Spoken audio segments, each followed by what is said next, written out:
I thought, maybe it's the time for me to finally take a contract out in Hawaii. And I took that contract purely because I wanted to surf every single day. So I worked night shift, had my surfboard in my car, and I would just, after work, I would just go out on Waikiki and just surf until I felt like I had to sleep. Then I would sleep and go back to work and do the same thing over again. You're making me feel like I need to get off of this call and book another trip back to Hawaii.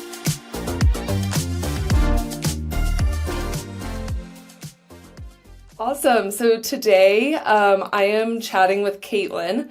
So Kaithlyn is an ICU nurse, and she is here to just share a little bit of her story with us today. So Kaithlyn, I will let you get us started. If you could just tell us a little bit about yourself, your nursing experience, and maybe just something that is interesting about you or where you're from. As Audrey said, my name is Kaithlyn. I am an adult ICU nurse. I've been a nurse since 2012. The first 2 years, it was pretty hard to find bedside jobs, so I worked in biotech. And then I am originally from San Francisco, California. I ended up moving out to San Antonio, Texas for my nursing experience. I was in the PCU. I was in a PCU for 3 months, and then a director offered me a position to transition over to the ICU because, of course, they were short-staffed. And I haven't really looked back since. I eventually moved back to California, stayed at a facility for a little bit, and somehow found my way into travel nursing, and that was back in 2017. So I like to say that I'm one of the OG travelers. Um, Yeah, yeah, fun story is I actually took a pay cut when I first started traveling. Um, really. yeah, everyone's always so surprised about that, but everyone travels for their own reasons, and mine initially wasn't for financial reasons. Um, Yeah. right now I'm back. Back in Texas. I ended up buying a house in Austin, so this is like my home base, and I'm on break right now in between contracts. Amazing. Okay, you just hit on so much that I have so many questions about. Yeah. So, um, so first of all, you said I just want to know a little bit more about this job that you had in biotech before you were really bedside nursing. Yeah. At first it was with insurance. I was working with insurance, kind of like a case manager. As kind of a liaison between patients and insurance companies. And I was also in communication with clinics as well to get certain procedures covered by insurance. Um, and after that, I transitioned into more of a patient assistance role with the foundation part of the biotech company I was with. And they're actually a pretty big company. They make alteplase. Okay, Genentech. yeah. I was working with Genentech with their foundation program. So with that, I was helping patients work with the insurance company and the biotech company, and tried to get them their medications, the medications that they manufactured, free of charge, which was Wow, pretty okay. fulfilling. It was pretty fulfilling to do, but Yeah. Monday through Friday, 8 to 5, wasn't for me. Okay, yeah. So I was gonna say that's such an interesting start to a nursing career. And so I know like the nursing schedule, I assume do you probably work 312s now? Yes, ma'am. Three And twelves. Uh-huh.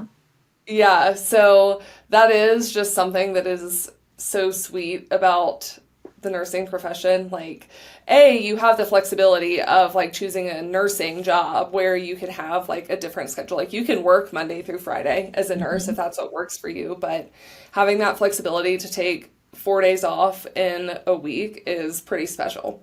It is really nice. I don't know if I can go back to just having 2 days off, honestly. Right. Yeah, I'm on the 2 day weekend schedule and it feels very short for a weekend, let me tell you. Okay, and so you also mentioned that so you started travel nursing pre-COVID in 2017. Mhm. And it's funny that you mentioned taking a pay cut because I also started travel nursing in 2017 and Okay. I didn't take a pay cut and probably because like my nursing career started in Birmingham, Alabama, and my first travel job was in San Diego. So like just because of like the California pay difference, like there was going to be Mhm. a jump there. But I also didn't get into it for the pay. Like I feel like that has always been kind of a perk of travel nursing, but not to the same extent that kind of developed through COVID. And so what was it then that like really gave you the push to jump into travel nursing from your staff job? It was a couple of things, actually. First, it was really hard for me to get a day shift position, and somehow I found out about this staffing agency where I'd be able to switch over to a different facility, train in a different specialty, which I thought was kind of crazy. And they said they would teach me the ropes because I had been primarily MICU, a MICU nurse, and I transitioned over. There was an opportunity for me to work day shift in a neurotrauma facility, Wow. it's a neurotrauma unit. I mean, for ICU. Yeah. So that was my initial like inspiration. I don't know, that's what kind of called me to quit and travel for a little bit. I call it travel, but it was a local assignment. Um, Okay. so it was just new opportunities and learning something new. I was still very young as a nurse back then. Um, and then after a while, I realized I can request 2 months or 2 weeks off in the middle of the contract, or I could take like a month off in between the contracts. So between learning new skills and then at the opportunity to learn new skills and me already kind of getting burnt out from bedside, just needing a little bit more than the 4 days off a week that I was getting just to relax and reset. It was just a lifestyle that I was drawn towards. Yeah, for sure. And that is really unique that your first travel job, they, were willing to train you in something a bit Mhm. different. Is that something that you've experienced like on multiple occasions throughout your travel career, or was that kind of like a standout situation for you? Personally, it's happened to me at around three different facilities. I've had the opportunity to do that and learn something new. It's very uncommon, and it's Mhm. always been ICU. It hasn't been something like switching over to IR or cath lab. It's still adult critical care, which is like my main background, and it's just Mhm. learning how to work with certain different populations, which was the new part. So it wasn't Yeah. something like completely different than what I had been doing before. Right. You had that critical care foundation and you were just building like a few new things on top of it. So Mhm. that's that's awesome. And I know that you mentioned that your first contract was a local contract. Mhm. How did you, because I feel like I as a travel nurse didn't even really understand that there were different types of contracts available, like a local contract or a travel contract. It was much further into my travel career that I actually learned that taking a local contract was a possibility. How did you even come to learn about those? I didn't even really know. I the opportunity arose and they said they gave me the name of the hospital and it was pretty close to me. So I was telling them about I had met a travel nurse at the unit I was working on prior. And I told them about this stipend I had heard about, which was untaxed money. And the recruiter told me that you're not eligible for stipends because you live close by. You have to be duplicating expenses, being housed somewhere else other than like your tax home to be considered a traveler.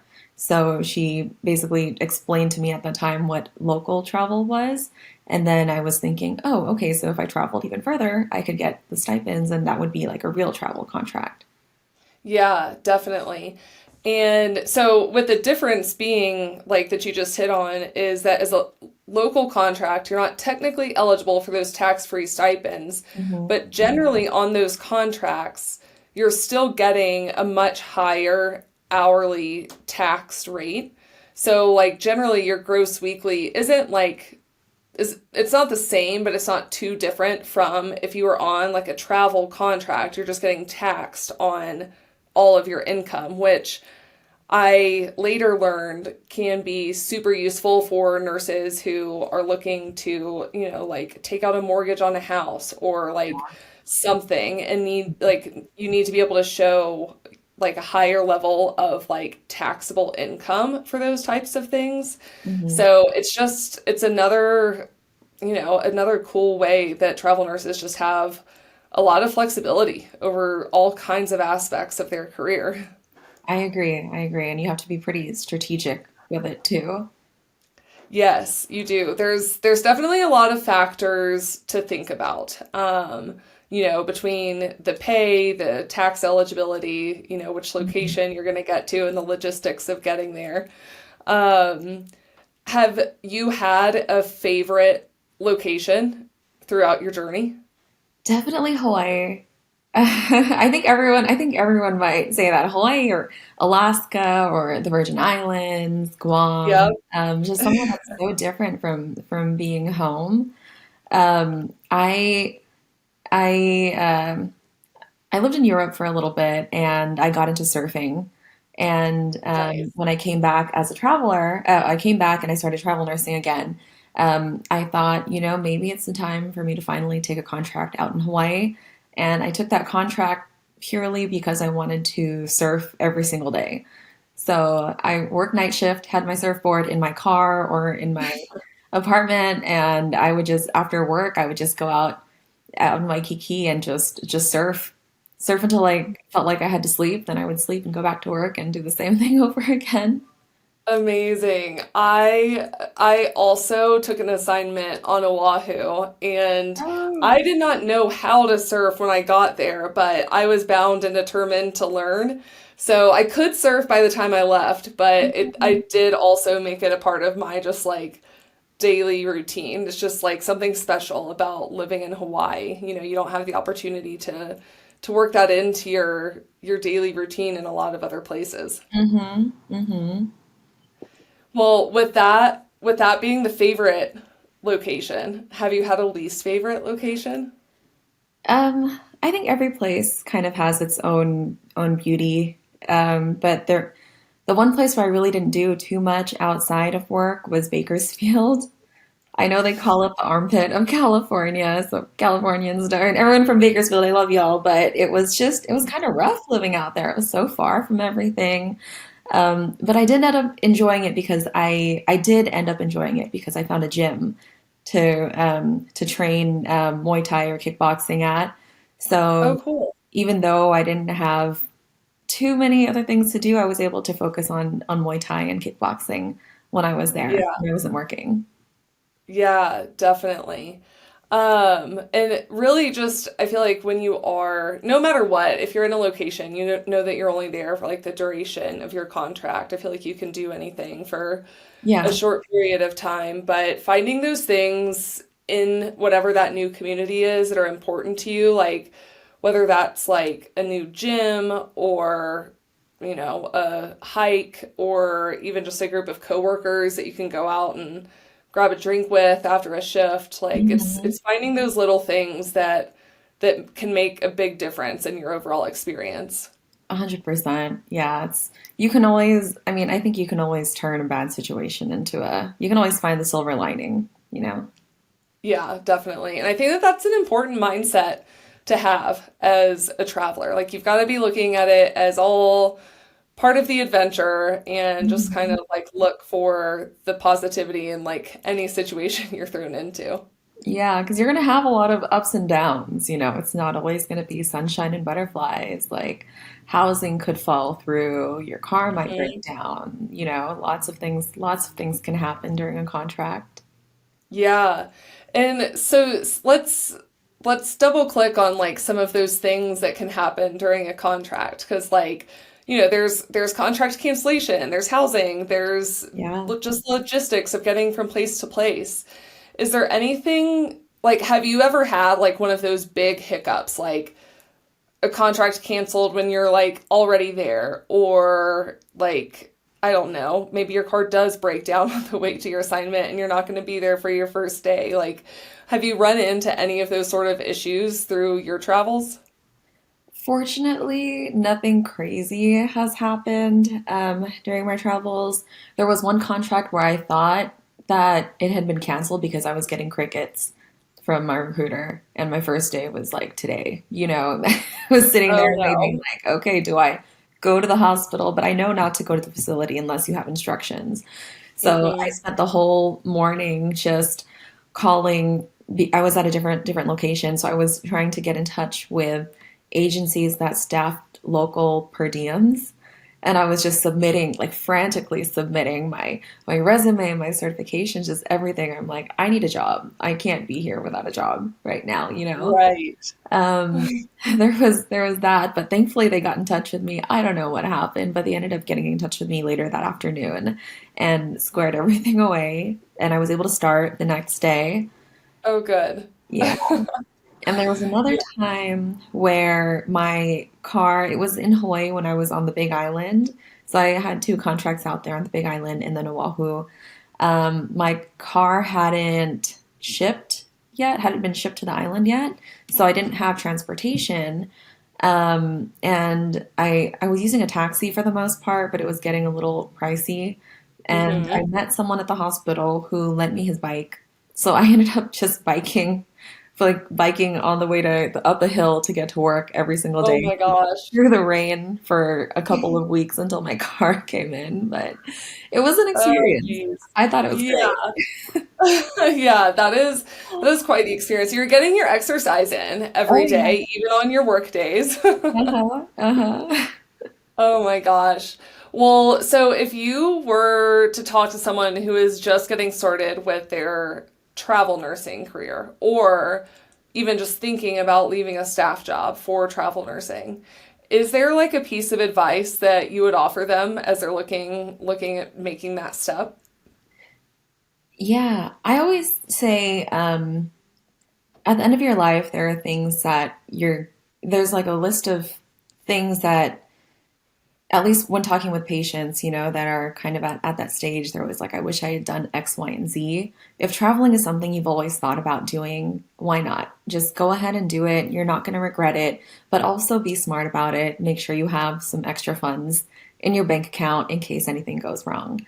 But I always recommend it to people who are interested in doing it because it's just something that people don't usually get an opportunity to do. And we're in this amazing profession where we do have that opportunity and flexibility to be able to travel in different states, work with different people, gain experience maybe on different units, and just kind of be able to take a break too in between contracts to enjoy things outside of work and travel more. Yeah, absolutely. I think that that's amazing advice. I think that I talk to so many travel nurses who just say like, if I could tell you anything, is just go for it. Because I feel like there is that like kind of hesitation because you're going into like a bit of a unknown environment going from staff to travel. And even with each new assignment, there's more unknown.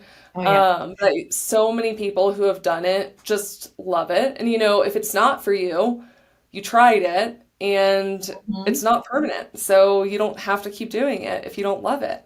Exactly. But time and time again, I just talk to travel nurses who, started travel nursing and are still travel nursing years and years later. And it's hard to even like, think about going back to a traditional staff role. I know, I know. I tell myself that every year, and then I'm like, oh wait, but I have this 2 week trip here and this 2 week trip there. I want to go here, and I just won't work out with a staff job. I know, I know. Once you get accustomed to those big breaks and like that flexibility in your schedule, it's like, okay, how do I go back to a role where like I only have X number of vacation days and I have to plan those so far in advance and like I can't take this spontaneous trip that my friend just called me to take, you adjust to that flexible lifestyle. Awesome. Well, I'm gonna end us by just asking you a few just like kind of lightning round questions that are just Oh, kind of fun. I'm horrible at these too. I'll do my best. All right, we'll just do a few. Um, is there one underrated place that you've enjoyed during your assignments? Texas. A lot of people Really? try and avoid Texas, but there's beauty to Texas out here too. I've done like before traveling, I did per diem out here, or agency as they call it. So I drive out to random facilities and work a shift or two over there. And even in the small towns, there were little things that I found. The people were just so amazing, always, very kind. That's awesome. I love that. Okay, what is a go-to method you have for staying sharp and awake during long shifts? Oh, caffeine. I'm so horrible, but I start my shift before I even get to the hospital. I'm a double espresso in. I have a Celsius in my hand as I'm walking through, getting report, and I probably have two more cups of coffee throughout the night. But yeah, I'm trying to wean off that sleep, getting good sleep before shift. Yeah, yeah, I know. Hopefully you're winding down from the caffeine towards the end of your shift at least so that you can get some Yeah, sleep. yeah, definitely. Okay, awesome. Is there any item from your travels that you've kept as a souvenir or a memento? I I used to keep badges, but I moved around so much, and sometimes they ask me to return badges. So I would Hmm. say for now, just photos. Just Yeah, photos of yeah. me and scrubs, usually on my first day, and I have like a collection of that. Oh, nice. That's fun. That'll make a really good collection one day. Hmm. Awesome. Okay, last one. Is there any city or town that you've traveled to that has become, it feels like your second home? Probably Honolulu on Oahu because I go to Hawaii probably twice a year, and I'm trying to go back again next year for a travel contract. And Amazing. yeah, it's because of one surfing. I love to surf. I have one of my surfboards is out there with my buddy, and I have a few surfboards with my parents in San Francisco. One of them's down in the OC, Orange County, but yeah, Hawaii for me is like every time I fly back, it's like I'm going home because I spent so much time there and I had such a great experience when I was there that now every time I visit, it's like I have my local friends, I have like the people at my surf break that I can kind of see and they still recognize me. So, Yeah. That's awesome. You're making me feel like I need to get off of this call and book another trip back to Hawaii oh, I would because, definitely recommend you do that right now. yeah, exactly. I'm like realizing that it's been like too much time has passed between the last time I was there. So you've got me really feeling like I need to get back. But that's amazing. And I hope that you do get that next assignment there. Crossed. It, Fingers crossed. yeah. Is that like the next step in your plan or okay, Yeah, gotcha. yeah. So I'm on the Amazing. lookout for January start dates on Oahu right now. Amazing. Yes, okay. Well, fingers crossed for you that you get that after enjoying the holidays off. That sounds amazing. Awesome. Okay, well, thank you so much, Caitlin, for hanging out with me today. I think it's so cool to be able to share stories from travel nurses with other travel nurses and, just share insights from life on the road. So thanks for hanging out with me. Of course. Thanks for having me. It was fun.